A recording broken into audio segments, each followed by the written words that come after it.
بتایا تھا کہ ایک شہید وہ ہوتا ہے کہ جس کا قطرہ خون کا جیسے ہی زمین پر گرتا ہے، ادھر اس کا خون کا قطرہ گرتا ہے، اللہ اس کے تمام گناہوں کو معاف فرما دیتا ہے۔ لیکن حدیث کے اندر آتا ہے ایک گناہ ایسا ہے، اور چاہے وہ شہید ہی ہو، یعنی دیکھیں ایک شہید کا کتنا مقام اور مرتبہ ہوتا ہے، ہر گناہ اس کے معاف ہو جاتے ہیں۔ پیارے حبیب فرماتے ہیں، انہوں نے فرمایا ایک گناہ ایسا ہے، بڑی توجہ رکھیے گا کہ ایک گناہ جو اکثر آج ہمارے معاشرے کے اندر اکثر لوگ اس گناہ میں ملوث ہیں اور انہیں ذرہ بھر خیال نہیں ہوتا۔ فرمایا شہید کے سارے گناہ معاف کر دیے جاتے ہیں، ایک گناہ ہے قرض۔ فرمایا قرض ایسا گناہ ہے جب تک ادا نہیں کرے گا اس وقت تک اس کی جان بھی معلق رہے گی، اسے بھی معافی نہیں ہوگی۔ ایک عام بندہ تو دور کی بات ہے، ایک شہید جو گھر بار چھوڑتا ہے، جو بھوک اور پیاس کو برداشت کرتا ہے، کلمت اللہ الحق کو بلند کرتا ہے، الغرض کی دنیا کی جو ہر مشقت ہے اس کو برداشت کرتا ہے اور رب کی رضا کی خاطر سب کچھ کرتا ہے، فرمایا سارے گناہ معاف ہو جاتے ہیں، لیکن ایک قرض ایسا گناہ ہے جو شہید کو بھی اس کی معافی نہیں ملتی ہے۔ تو آج اس حوالے سے چند باتیں آپ کی گفتگو کروں گا کہ قرآن مجید، فرقان حمید اور احادیث مبارکہ میں جو قرض دینے والا ہے اس کی کیا اہمیت ہے، مقام اور مرتبہ ہے، اور جو پھر قرض کو دبا دیتا ہے اس کی کیا وعیدات بیان کی گئی ہیں، اور اصول کیا بیان کیا گیا ہے کہ ایک بندہ جب کسی کو قرض دیتا ہے تو پھر قرآن مجید نے کیا اصول بیان کیا ہے کہ ہمیں کیا کرنا چاہیے۔ تو قرآن مجید فرقان حمید اس کی آیت مبارکہ اور طویل آیت مبارکہ جو 16 صدی قرآن مجید ہے اس میں یہ کم از کم 15 لائنوں کی یہ آیت ہے۔ فرمایا اللہ رب العزت نے کہ یا ایھا الذین آمنوا اذا تداینتم بدین الی اجل مسمى فاکتبوہ، فرمایا کہ جب تم آپس میں لین دین کا معاملہ کرو تو فرمایا اس کو ایک مقرر مدت تک لکھ لیا کرو۔ اب دیکھیں یہاں پر کوئی کسی کو خاص نہیں کیا گیا کہ تمہارا کسی اپنے باپ کے ساتھ لین دین ہو، بھائی کے ساتھ لین دین ہو، قریبی رشتہ دار کے ساتھ لین دین ہو، دوست کے ساتھ لین دین ہو۔ البتہ یہاں پر مطلقاً ایک انسان کو یہ تاکید کی جا رہی ہے، حالانکہ یہ ایسا کرنا واجب نہیں ہے بلکہ ایک اچھا عمل ہے، قرآن مجید نے ہمیں حکم دیا ہے تو ہمیں اس پر عمل کرنا چاہیے۔ فرمایا جب تم آپس میں لین دین کا معاملہ کرو تو فرمایا اس کو ایک مقرر مدت تک لکھ لیا کرو۔ اب ایک چیز تو یہ بیان کر دی، اب یہ طویل آیت مبارکہ ہے، اس کا مفہوم میں آپ سب کے سامنے پیش کر دیتا ہوں، توجہ رکھیے گا۔ اس تمام آیت کے اندر جہاں یہ فرمایا گیا کہ اسے لکھ لیا کرو، وہاں پر اس بات کو بھی بیان کیا گیا کہ جب تم یہ معاملہ لکھو تو اس وقت تمہیں چاہیے کہ تمہارے پاس گواہ موجود ہو۔ ایک نمبر ایک تو یہ کہ اس معاملے کو تم نے لکھ لینا ہے، اور اس میں بڑی برکتیں ہوں گی۔ آج اکثر معاشرے کے اندر ہم کسی کو قرض دیتے ہیں تو ہمارا اس دینی تعلیم کو معلوم نہ ہونے کی وجہ سے، قرآن مجید کی تعلیمات کو ہم دور پیچھے پسے کچھ ڈالنے کی وجہ سے ہم پھر پچھتاتے رہتے ہیں ساری زندگی۔ تو کیا ہوا کہ قرآن مجید فرمایا ہے جب تم نے معاملہ کرنا ہے اس کو لکھ لینا ہے۔ دوسرا فرمایا کہ تم نے گواہ مقرر کر لینے۔ گواہوں کی ترتیب یہ ہے کہ 2 مرد ہونے چاہیے، اسی طرح اگر تم نے عورتوں کا معاملہ کرنا ہے 1 مرد اور 2 عورتیں ہونی چاہیے جب یہ گواہی کا معاملہ ہونا چاہیے۔ یہ چیزیں ہمیں اپنے سامنے رکھ کر کسی کو جب قرض دینا ہے تو جب ان چیزوں کو ہم اپنے سامنے رکھیں گے تو جب قرض کی ادائیگی کا وقت ہوگا تو ہمیں حاصل کرنے میں کوئی مسئلہ پیش نہیں ہوگا۔ ہم اپنے آپ کو مشقت میں اس وقت ڈالتے ہیں، ہم اپنے آپ کو تکلیف میں اس وقت مبتلا کرتے ہیں کہ جب ہم قرآنی تعلیمات سے دور ہوتے ہیں. اب کوئی بندہ اگر اس پر عمل کرتا ہے تو اس کے لیے آسانی ہو جاتی ہے، گواہ موجود ہوتے ہیں، تحریر نامہ موجود ہوتا ہے. لیکن اکثر طور پر دیکھا گیا ہے کہ ایک انسان وہ اپنے چاہے وہ بھائی ہے، باپ ہے، دوست ہے، اس کو قرض دیتا ہے، وہ کہتا ہے کہ یار یہ میرا دوست ہے، قریبی ہے، میں اس کو قرض دے دیتا ہوں. صرف اسے پتا ہوتا ہے یا دینے والے کو پتا ہوتا ہے؟ دینے والے کو پتا ہوتا ہے یا لینے والے کو پتا ہوتا ہے؟ لیکن جب ادائیگی کا وقت آتا ہے تو جو دینے والا ہے وہ پریشان ہو جاتا ہے کہ بھائی یہ میرا قرض واپس نہیں کر رہا. اب نہ تو تحریر نامہ ہے، نہ تمہارے پاس گواہ موجود ہیں. جو شریعت نے تمہیں حکم دیا تھا اس سے تم دور ہو تو تمہیں یہ کیا ہوگا؟ تمہیں پریشانی ہوگی، تکلیف ہوگی. اب جہاں تک ایک قرض دینے والی کی فضیلت کو بیان کیا گیا، اللہ کے پیارے حبیب صلی اللہ علیہ وسلم کا فرمان ذیشان سنیے. سنن ابن ماجہ کے اندر یہ فرمان موجود ہے. آقا علیہ الصلوۃ والسلام نے ارشاد فرمایا کہ جب کوئی بندہ کسی کو قرض دیتا ہے، فرمایا کہ ما من مسلم یقرض مسلما قرضا مرتين الا كان كصدقتها مرة. فرمایا کہ جب کوئی مسلمان کسی دوسرے مسلمان کو قرض دیتا ہے، مرتين، 2 مرتبہ. یہاں پر 2 مرتبہ کا ذکر ہے اور کچھ احادیث ایسی بھی ہیں جہاں پر اس چیز کی قید نہیں لگائی گئی. 2 مرتبہ دینے کا ذکر کیا ہے؟ یعنی ایک بندہ آپ کے پاس آیا، اس کو مثال کے ساتھ آپ کے سمجھاتا ہوں کہ ایک بندہ آپ کے پاس آیا، کہا کہ مجھے ضرورت ہے 1000 روپے کی، مجھے قرض دے دیں. آپ نے اسے 1000 روپیہ دے دیا. جو مدت مقرر ہوئی تھی اس مدت میں اس نے آپ کو واپس کر دیا. اب دوبارہ اس بندے کو پھر ضرورت پڑی تو پھر آ کر وہ آپ سے کہتا ہے مجھے اتنے پیسوں کی ضرورت ہے. آپ نے پھر اسے قرض ادا کر دیا. فرمایا اسے 1 مرتبہ صدقہ کرنے کے برابر ثواب ملے گا. اس کو سمجھنے کی ضرورت ہے. انسان اگر کوئی صدقہ کرتا ہے نا اللہ کی بارگاہ میں، کوئی مال نقدی صدقہ کرتا ہے تو وہ مال اس کی جیب سے چلا جاتا ہے،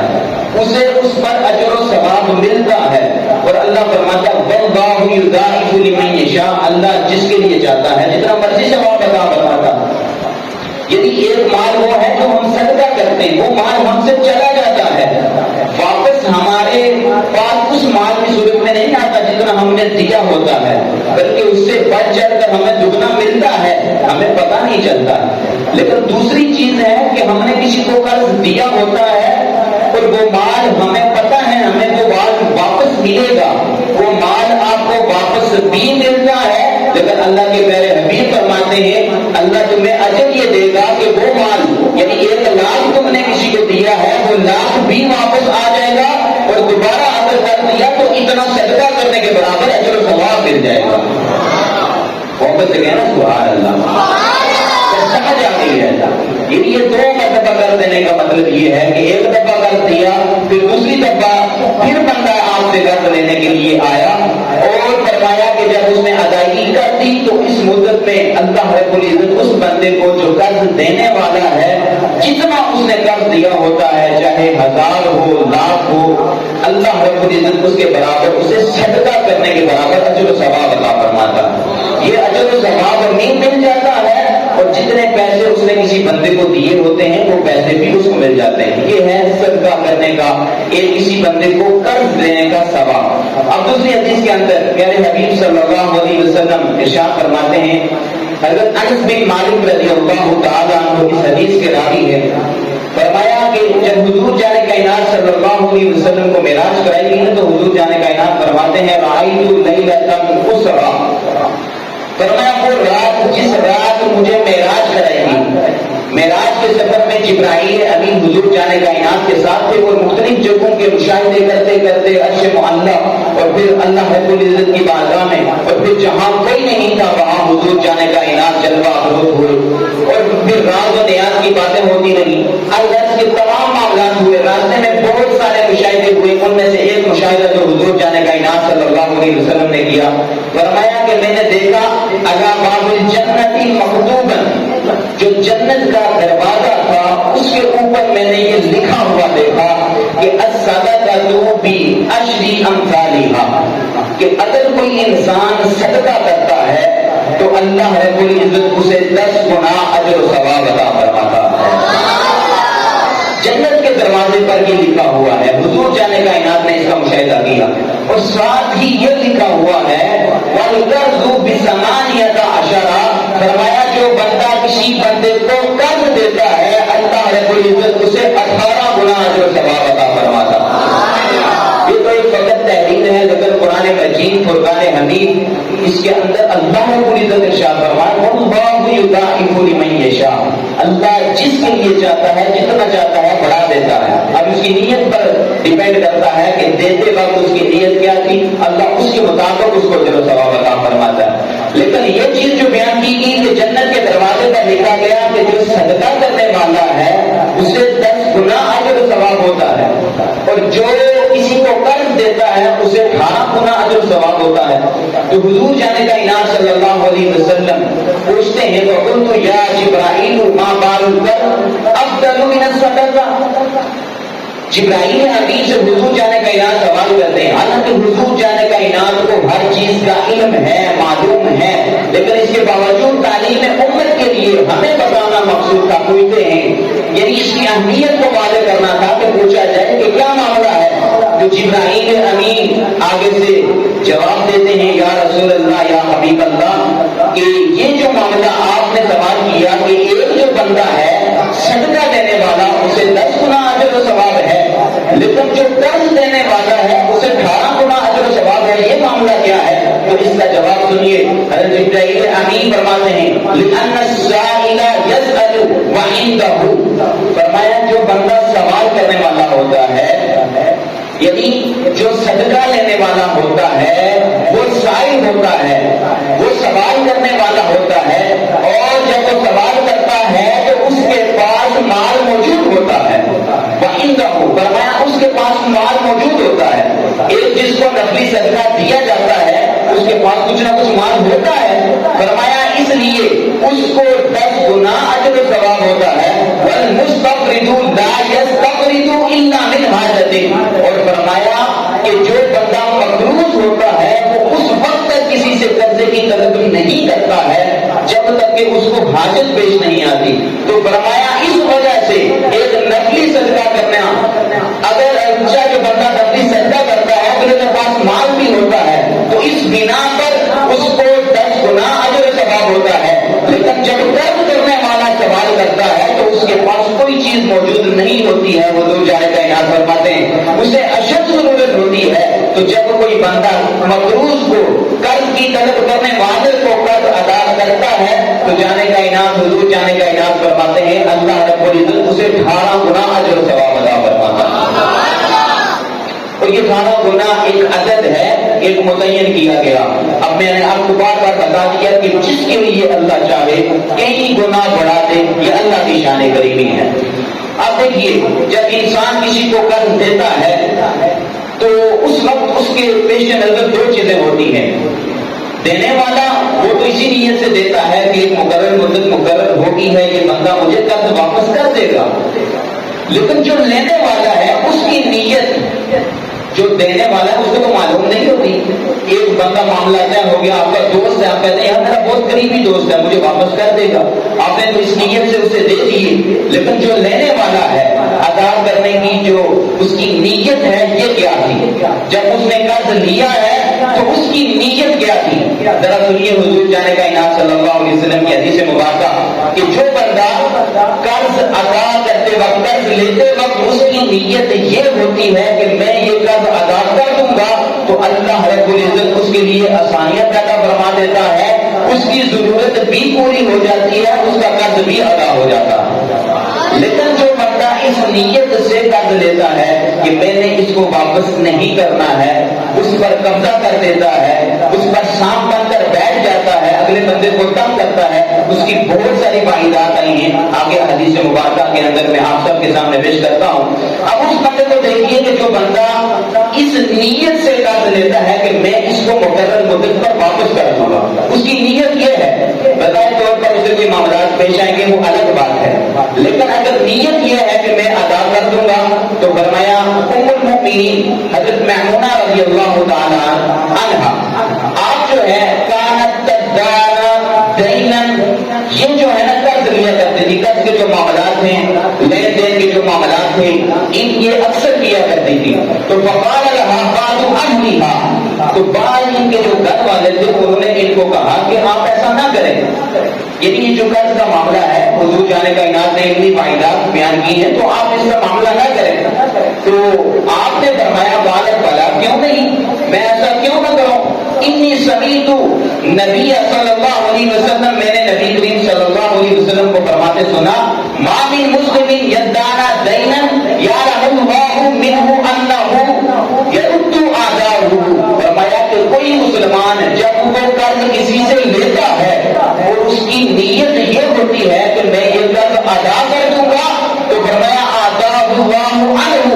بندے کی نیت یہ ہوتی ہے کہ میں اس بندے کا قرض ادا کر دوں گا. اگرچہ وہ بندہ فقط سامنے نیت کر رہا ہوتا ہے، حدیث کے اندر آتا ہے اللہ رب العزت کی طرف سے اللہ رب العزت اس کا قرض ادا کروا دیتا ہے. اعداء اللہ عنہ، یعنی اس کا مطلب کیا ہے، اللہ اتنے راستے ہموار کر دیتا ہے، ایسے راستے مہیا کر دیتا ہے اس بندے کے لیے، اس بندے کے لیے کوئی مشکل ہی نہیں ہوتی، اس کی ضرورت بھی پوری ہو جاتی ہے اور اس کا قرض بھی ادا ہو جاتا ہے. حضور جانے کائنات صلی اللہ علیہ وسلم کا اگلا فرمان ذیشان سنیے.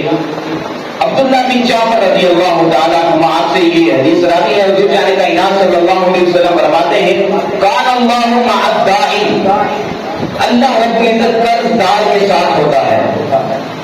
جو قرض دار ہوتا ہے، جس نے کسی سے قرض لیا ہوتا ہے، اللہ رب العزت ہمیشہ اس کے ساتھ ہوتا ہے. فرمایا حتی یقضی دینہ، فرمایا کہ یہاں تک کہ وہ قرض ادا کر دے. اب یہ کتنی پیچیدگی کی بات ہے، باریکی کی بات ہے کہ ہم کسی سے قرض لیتے ہیں، حضور فرماتے ہیں کہ جو قرض دار ہے اللہ اس کے ساتھ ہوتا ہے. یعنی مطلب کیا ہے کہ حدیث کے اندر قرض دینے والا لینے والا دونوں کی اہمیت کو بیان کیا گیا. یعنی دینے والا اس کو بھی اجر ثواب ہے، اور لینے والا اگر اس نیت سے لیتا ہے کہ میں اس کو ادا کر دیتا ہوں تو پیارے حبیب فرماتے ہیں اللہ کی طرف سے ادا ہوتا ہے اور اللہ ہر وقت اس بندے کے ساتھ ہوتا ہے. اب آگے اس بندے کی بات کرتے ہیں کہ جو بندہ قرض کو لے لیتا ہے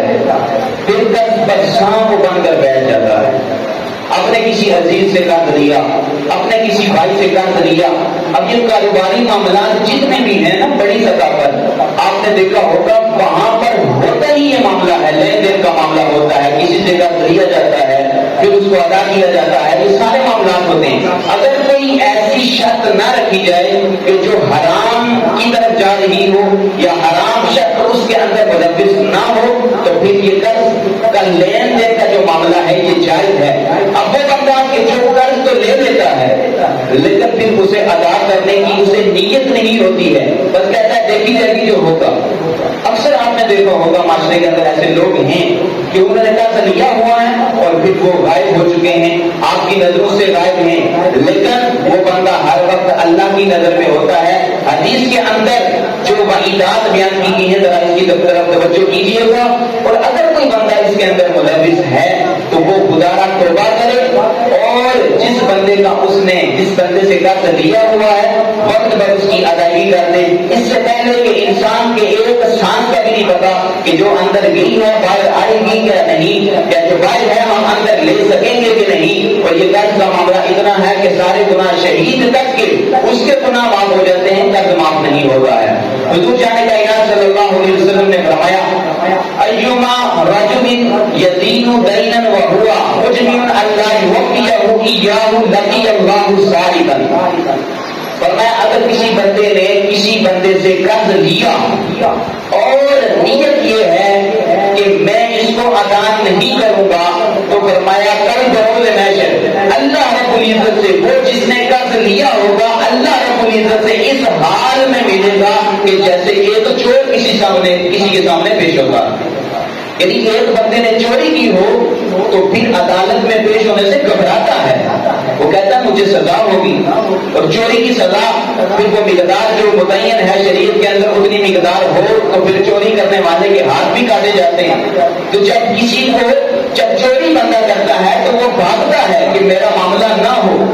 میرا فیصلہ نہ کیا جائے، میں نے مال چوری کیا ہوا ہے، میرے ہاتھ تو کاٹے جائیں گے.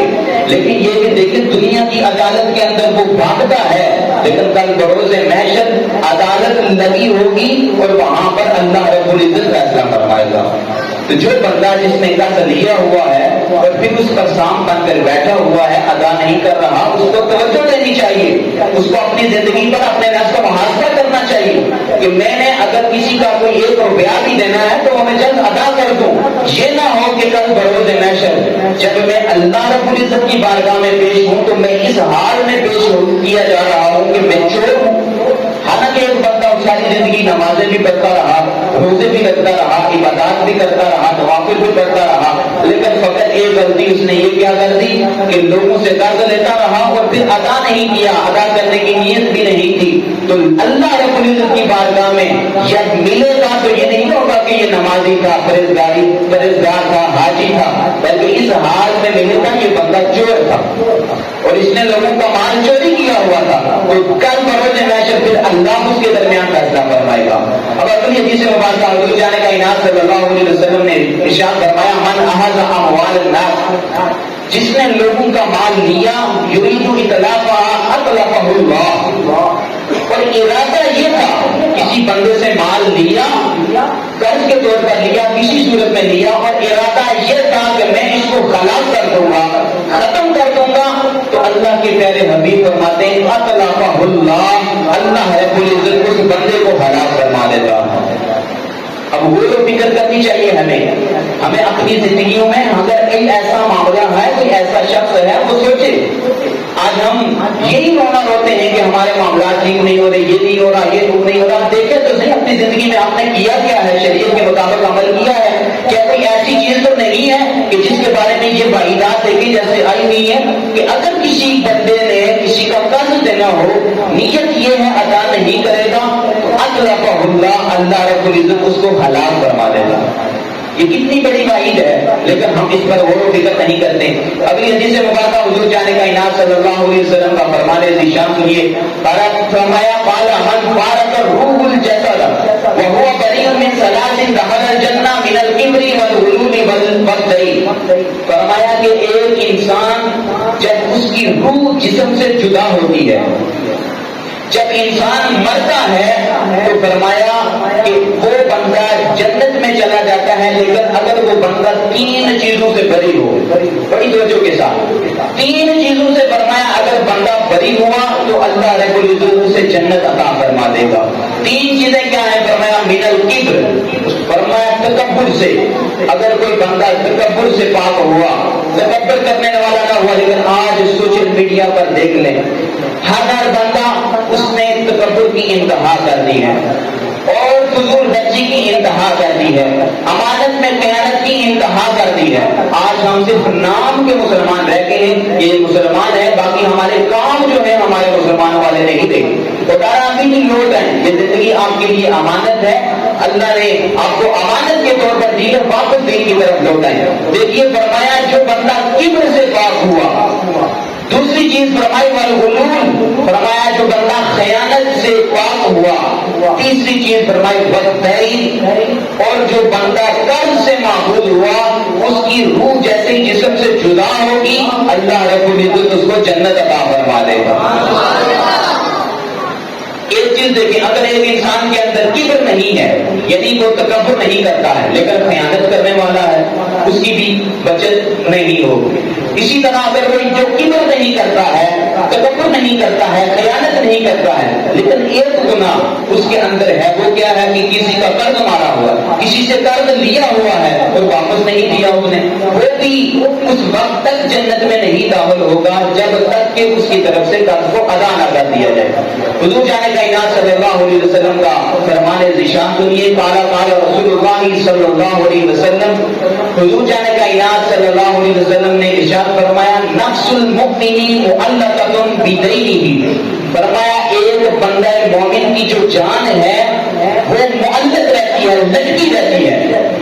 جتنا مرضی انسان نیک ہو، بظاہر ہمیں حاجی نمازی لگتا ہو، فرمایا اگر مرا تو اس کی جو جان ہے لٹکی رہے گی، فرمایا حتی یقضی عنہ، کہ جو مقروض ہوا، کسی کا قرض ادا کرنے والا ہوا، اگرچہ نمازی ہوا،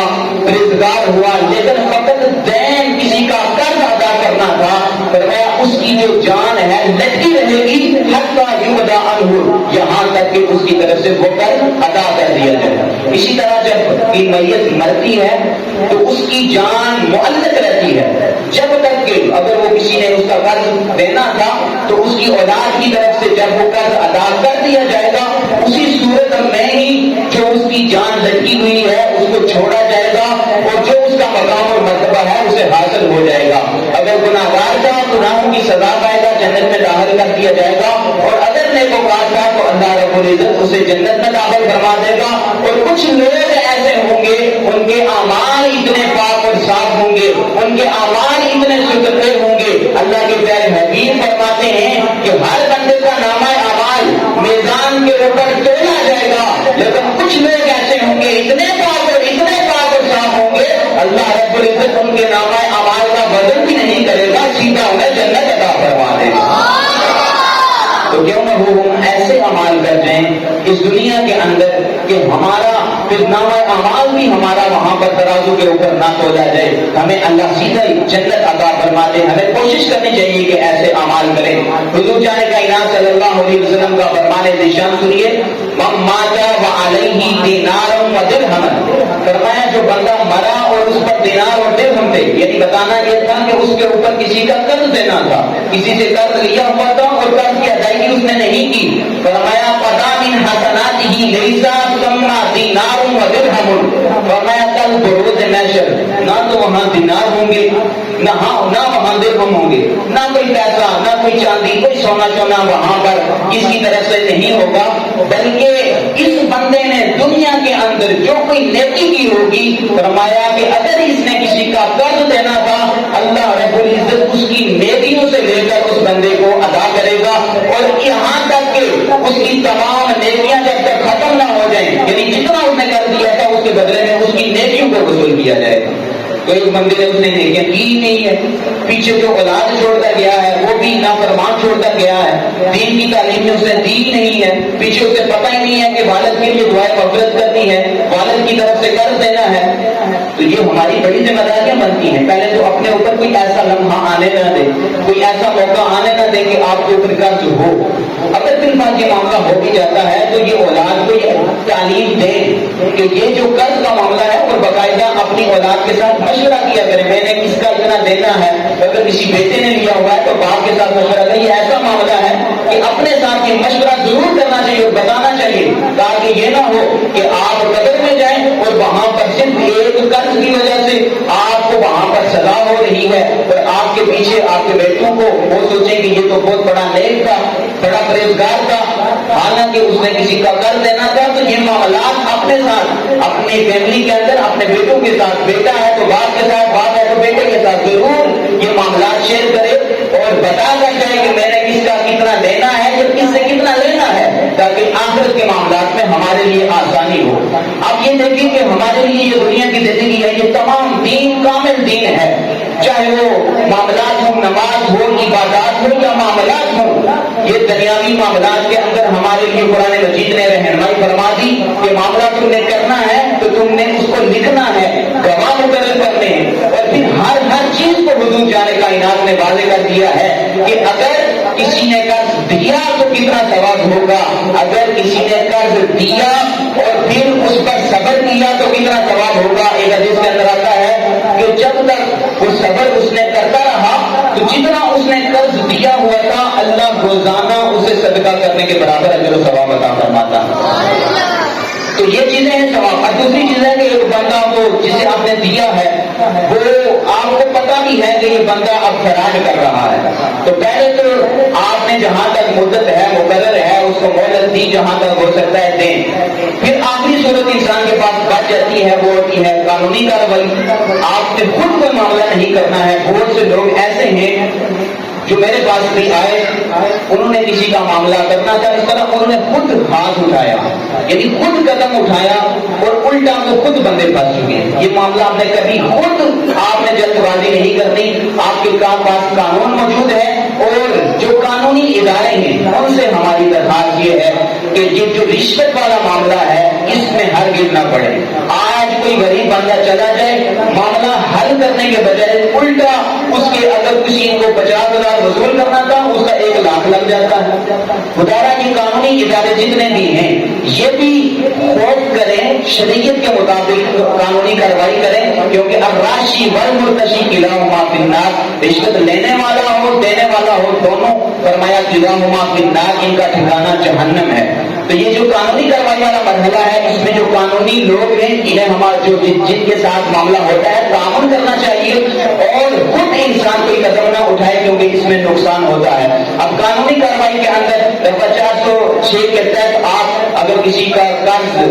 آپ نے کسی سے وصول کرنا ہے تو یہ آخری حد ہوتی ہے، اس کے تحت آپ جو ہے FIR درج کروا سکتے ہیں، اور جو معاملہ ہوتا ہے وہ بندہ پھر نہ تو کہیں باہر جانے کے قابل ہوتا ہے اور نہ ہی کہیں آگے پیچھے وہ معاملات کر سکتا ہے، کہ جب FIR درج ہو جاتی ہے تو پھر جہاں کہیں وہ بندہ ہوتا ہے تو قانون کے علم میں ہوتا ہے کہ بندہ یہاں ہے، تو اس کے تحت پھر وہ کارروائی کرتے ہیں اور اس بندے کو پکڑ لیا جاتا ہے اور آپ کے قرض کی ادائیگی کا معاملہ کیا جاتا ہے۔ تو دعا ہے خالق لم یزل ہمیں نیکی کے کاموں میں بڑھ چڑھ کر حصہ لینے کی توفیق عطا فرمائے، اور